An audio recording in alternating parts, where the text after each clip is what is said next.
About the best players, who's the best manager then? You played under or played with before? Cheers, Dave. You don't have to pick people outside of the room. I'd probably try and pick a bit from all of them, obviously, but I'd have to say Andy King when he first came to Mansfield. And again, you know, obviously, that's my short time ago. I'll never forget his first session when he came in. Obviously, brand new manager, lads don't know what to expect.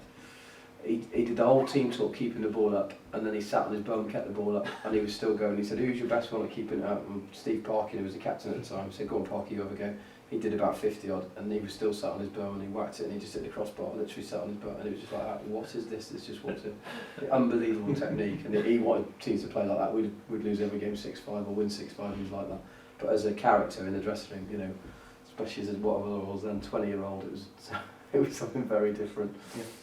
Yeah, he'd be up there. Stevie Bird, also very good at Montana and the local ones for different reasons. You know, Tim's really good. Steve Bird, ridiculous that he hasn't had a chance in the league. Potentially, but even so, I mean, I think that goes back to what we said about English manager. You know, at what time do you get that chance? Things are so precarious, football league. You know, for individuals to have that opportunity to not be doing too much, where you can take a chance to go and be a manager in that. I think Steve's typecast now. Yeah, He's I'd agree. and he's non-league. Yeah, He knows non-league inside out. He worked with John Finnegan at Kiddie, and he was reluctant to bring ex-pros in because of that non-league different mentality required. So I think he's typecast, but he's non-league terms. He's done well. Who's the best manager you play for?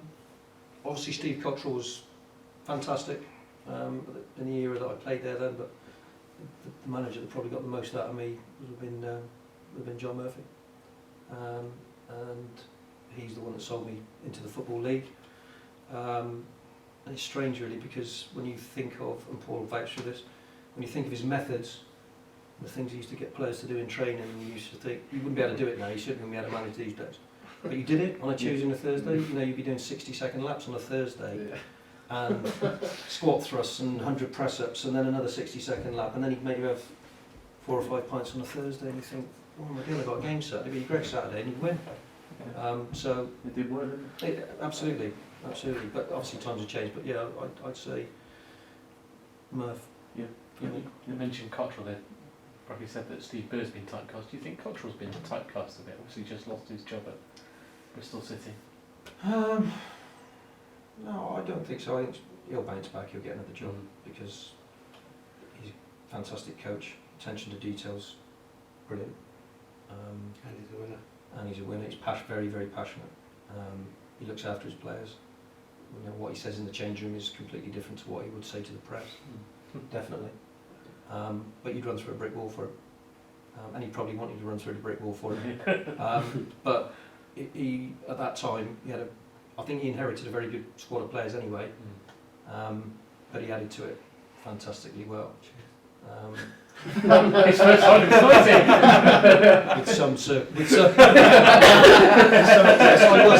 I was his first signing, so yes, I got you back. There were other lads that were mentioned at the time that he was trying to sign that you knew he was never going to sign because they wouldn't have been his cup of tea. People like Owen Pickard, I think, who was probably he'd never work with Cotton. He wouldn't have been flavour of the month. But yeah, he was fantastic. I'm sure he'll get another job. No show over there. Ruffy, would you put Cottrell up there? Who's your best manager you played for? Yeah, it's like Alex says. If you could blend a few together, I think you've got. We're talking about England managers. I really think that. First experience with Neil Warnock. So 3 years as your gaffer. We have to call him boss, not gaffer. Not Colin. No. Which he didn't teach me anything apart from winning. He didn't teach me any coaching, how to strike a ball, how to run. It was all about you winning. John Bond, ex-legend in the game, he was different. He was about passing and moving and touch and feel. Which I never had none of that.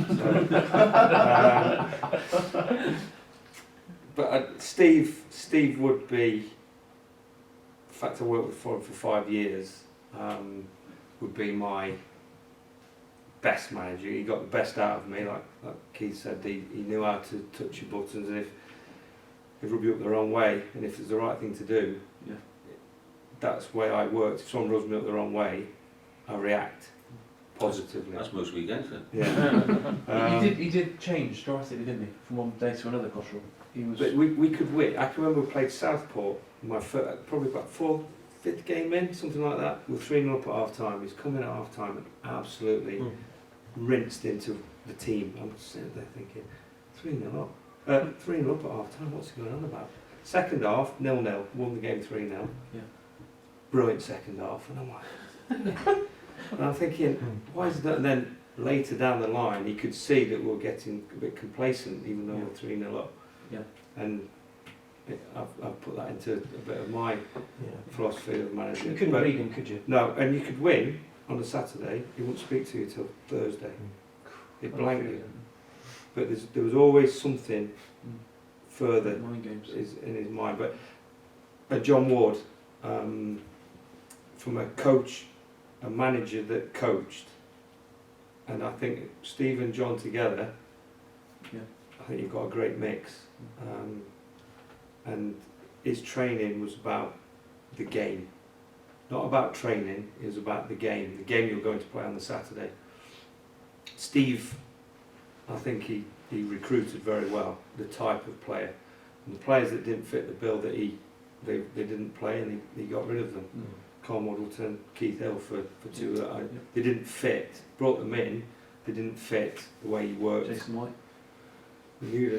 Jules.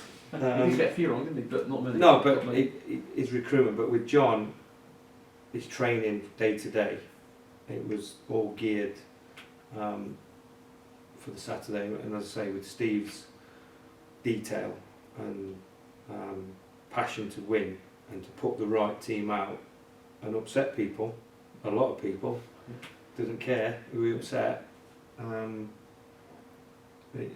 Steve would have to be the one for me. Polly? Played for a few. I would say, look at it, the way, Alan Birchall was, he was a flamboyant character. And, he got my backing when he said there was no training. But he was a good lad, and I learned a lot from him.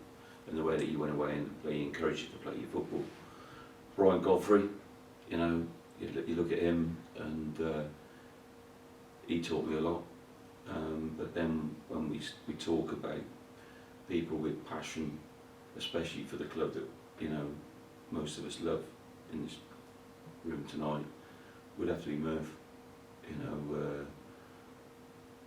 Murph, a local lad, Cheltenham through and through, made a lot of appearances for the club, made a lot for him, and his passion for the game, and like Knighty just said, some of the things that we used to do in that day, you wouldn't be able to get away with. But as a team, especially the team that won promotion that year, ability-wise, there was probably better teams in that league. But as a team, it was united in winning. There was times during that season where I think we had to play 4 games in 7 days, and I think we had to do that 2-3 weeks on the bounce because of the way the weather was. Yeah. And to go and do what we did was a big, big thing. But yeah, Murph would be up there. Yeah. And Steve, don't really need to ask you, but what was the key to the success? I enjoyed my season I had with the Ensley first team, playing under Mark Radcliffe. But no, I'd have to say the Gaffer here, because again, he's a local lad to Bishopscleeve Football Club, and being local myself, and to come in and see the transformation that he helped to bring about at the football club was massive at the time. So yeah, the 11 years I spent playing for him. Wasn't always pretty, got a few earaches a few times and stuff like that, but he did know how to look after the players and make them feel special and want to go through and win the game of football for him. So tactically not the best, but to be fair to him, he made you feel $1 million. So I'd have to say Mr. Collicutt.